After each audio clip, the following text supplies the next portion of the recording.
Hey guys, it's Julius and welcome back to another video. Today I'm going to be talking about generational wealth. First, we need to define what generational wealth is. Now, by definition, generational wealth represents assets that can be passed from one generation to the next. Now, these assets can include real estate, stock market investments, a business, or anything else which contains value. Now, you see, most of the time people who inherit generation wealth have a significant financial advantage over those who do not. They likely have the ability to avoid things like student loans as well as other types of costly debt.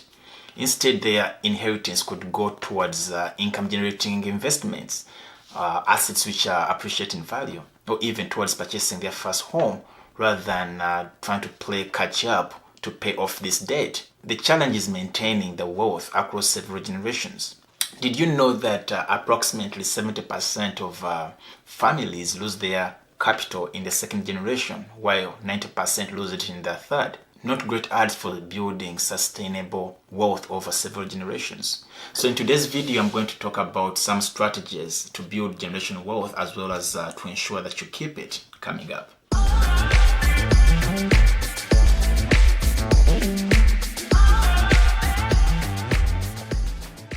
To generate wealth you can pass on, you need to acquire assets or save money you won't need to spend in retirement. Now, you then pass down the money and assets to children or other young relatives. Now, while the concept is simple, unless you had wealth passed down to you, accumulating extra assets can be slow. Now, fortunately, it's entirely possible if you have a strategy with your finances. The first strategy is investing in stocks. Now, I know you knew I was going to pick this one first, and yes, I did. I believe stocks are arguably one of the best ways to build long-term wealth. I would start by investing in index funds that carry low costs.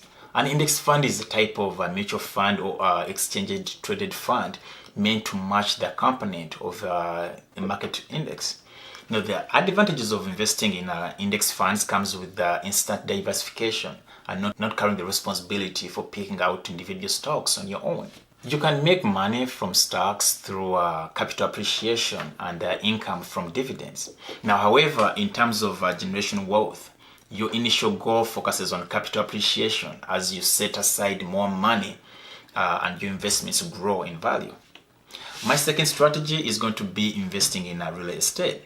Now, real estate is something tangible which can produce income for your beneficiaries. If someone inherits an investment property after paying for the costs of owning and operating the rental, the new owner can receive ongoing cash flow. Now, rental income also has several tax advantages, like having the ability to claim depreciation as a tax deduction, among the many other deductible expenses related to maintaining the property.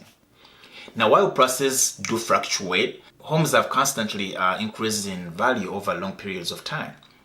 As a result, if the next generation does not wish to continue owning the home, it should be able to sell for more than you initially spent.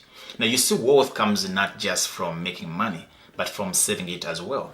As you receive distribution from stocks and other investments, rental income from real estate, or money from other income sources, put aside as much as you can in a place where to continue to grow. My third strategy is creating a business to pass down. Now, there's a reason many small businesses have sons in the name. People like the idea of building a business to pass down to their children. However, while almost 70% of family businesses state they want to pass the company to the next generation, only about 30% are successful in doing so. Now, businesses can be very profitable long term, but it's crucial that whoever takes over the business has interest in the industry and knows how to operate the business. As with any long-term financial goal, you need to have a plan to achieve it. In the case of generational wealth, that includes preparing for a successful transfer from you to your beneficiaries. Now, you need to teach your beneficiary and make sure they are interested in continuing the legacy. Now, this is very important for the success of this business, because when you are gone, if they are not interested, they're going to sell it off. My fourth and final strategy is getting your affairs in order. Now, don't wait until you have a medical issue or well into retirement to get everything in order to pass down your wealth. Now, life is uncertain. Some things you can do to prepare for this can include like having an up-to-date will. You can consider buying life insurance if necessary for protecting your beneficiaries. You can create an estate plan, setting up custodial accounts, and also naming beneficiaries for your financial accounts. Now, these actions can ensure a smooth transition of wealth and will minimize headaches for everyone later.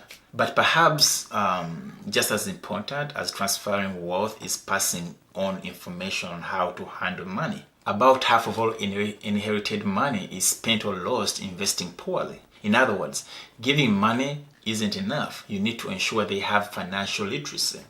You see, the earlier you start building wealth through stocks, real estate, or business endeavors, the more wealth you will be able to accumulate.